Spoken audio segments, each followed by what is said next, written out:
Hello दोस्तों, आर्टिकोलॉजी classes में आपका स्वागत है। आज हम अर्धवार्षिक हिंदी परीक्षा पेपर की स्टडी करेंगे। पहला प्रश्न है, सही विकल्प का चयन कीजिए। अट अट नहीं रही है आभा फागुन की, तो क्या आंसर इसका? सावन की, है ना। सावन की, अट नहीं रही है आभा सावन की। फिर प्रयोगवाद के जनक है, तो प्रयोगवाद के जनक निराला है। फिर आता है, काव्य में जहाँ प्राकृतिक वस्तुओं में मानवीय भावनाओं को दिखाया जाए होता है मानवीय अलंकार। फिर आता है, यदि गद्य कवियों की कसौटी है तो निबंध गद्य की कसौटी। यह कथन आचार्य रामचंद्र शुक्ल का है। क्या है? यदि गद्य कवियों की कसौटी है तो निबंध गद्य की कसौटी है। यह कथन आचार्य रामचंद्र शुक्ल का है। त्रिभुवन में समास है अव्ययी भाव। त्रिभुवन, ठीक है। द्वंद्व समास में दोनों आसपास होता है, लेकिन ये त्रिभुवन है। फिर आता है, साना साना हाथ जोड़ी में फेरी भेटुला का अर्थ क्या है? तो फिर मिलेंगे। फेरी भेटुला, भेटुला मतलब कि भेंट करना, यानी भेंट लेने की, फिर मिलेंगे। नेक्स्ट प्रश्न है, रिक्त स्थानों की पूर्ति कीजिए। आत्मकथ्य कविता पहली बार पत्रिका के आत्मकथा विशेषांक में प्रकाशित हुआ, तो कहाँ पे हुआ था? तो इसका आंसर आ जाएगा, कहाँ पे हुआ था?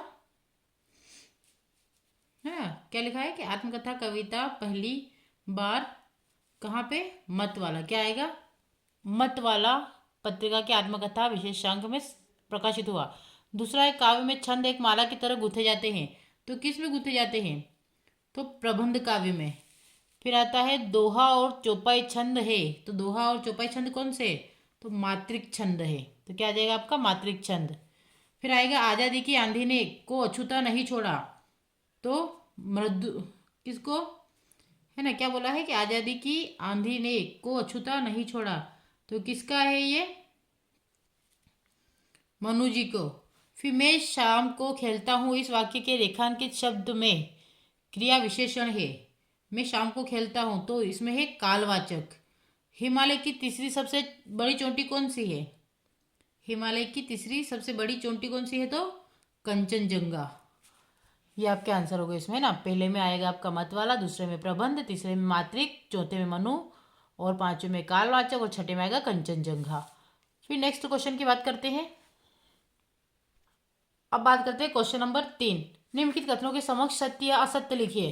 तो अच्छे लोग परहित के लिए, है ना, क्या क्वेश्चन है? अच्छे लोग परहित के लिए दौड़ नहीं आते हैं, ये गलत है, असत्य है। विभाव और अनुभव रस के अंग है, तो सत्य है। फिर आता है, बाल गोविंद भगत कार्तिक में प्रभावी नदी क्या है? नवाब साहब खीरे की तैयारी और इस्तेमाल से थककर लेट गए, सत्य। बाल गोविंद भगत कातिल में प्रभावित नहीं गाते, असत्य।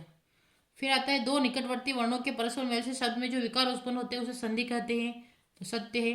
और भोलानाथ के पिता कृष्ण जी के बड़े भक्त थे, सत्य।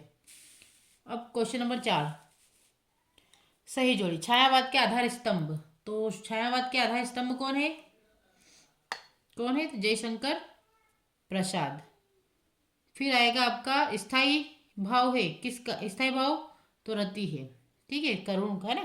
फिर आता है, मध्य प्रदेश का भानपुरा। मध्य प्रदेश का भानपुरा किसके लिए सही है? तो शिव पूजन सहाय। फिर आएगा आपका, अंधे की लाठी होना, तो एकमात्र सहारा होना। उपासना करने वाला, उपासक, है ना, क्या कहलाएगा? उपासक। और देहाती दुनिया, तो देहाती दुनिया किसकी है? मनु भंडारी। ये आपके सारे के सारे आंसर हो गए, ठीक है। तो छायावाद के आधार स्तंभ जयशंकर प्रसाद, स्थाई भाव रति, मध्य प्रदेश का भानपुरा, शिव पूजन सहाय, अंधे की लाठी होना, एकमात्र सहारा होना, उपासना करने वाला उपासक, और देहाती दुनिया, तो आ जाएगा आपका मनु भंडारी। फिर नेक्स्ट क्वेश्चन है, यह दंतुरित मुस्कान कविता में नागार्जुन ने किसकी मुस्कान की बात कही है? तो बच्चों की। किसकी?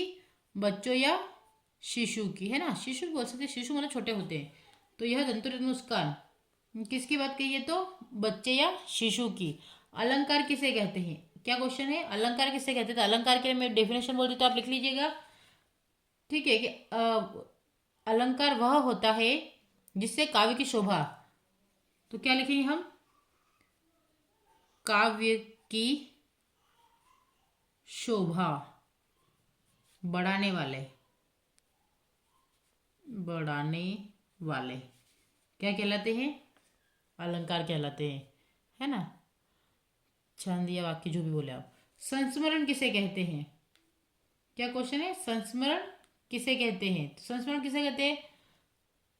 तो इसमें लेखक अपने जीवन के किसी अनुभव, घटना या व्यक्ति की स्मृति का वर्णन करता है। किसे कहते हैं? लिखिएगा आप इसमें संस्मरण किसे कहते, लिखिएगा कि संस्मरण उस रचना को कहते हैं जिसमें लेखक अपने जीवन के किसी अनुभव, घटना या व्यक्ति की स्मृति का वर्णन करता है। ठीक है। फिर नेक्स्ट क्वेश्चन है, निषेधवाचक वाक्य किसे कहते हैं? तो निषेध मतलब कि नकारात्मक। तो निषेधवाचक वाक्य किसे कहते हैं? तो जिस वाक्य में किसी कार्य को करने से मना किया जाए, किसी बात का इनकार व्यक्त किया जाए, उसे निषेधात्मक वाक्य कहते हैं।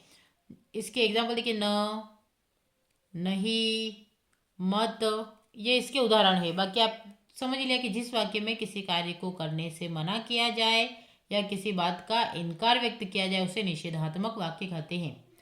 ठीक है। जैसे तुम बाहर मत जाओ, मैं आज बाजार नहीं जाऊंगा, बच्चों को झूठ मत बोलो, है ना, इस प्रकार से।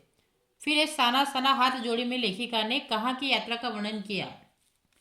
तो यहाँ पे लिखेगा नेपाल की यात्रा। फिर क्वेश्चन है, माता का आंचल पाठ किस शैली में लिखा गया? तो माता का आंचल पाठ किस शैली में लिखा गया? संवेगात्मक या भावात्मक? क्या लिखेंगे? भावात्मक शैली में। भावात्मक शैली में। अब नेक्स्ट क्वेश्चन है, प्रयोगवाद की काव्य की दो मुख्य विशेषताएं लिखिए। क्या पूछा गया है? प्रयोगवाद के काव्य की दो विशेषताएं लिखिए। तो आपको ये आप देख लीजिए प्रयोगवाद के काव्य की दो विशेषताएं।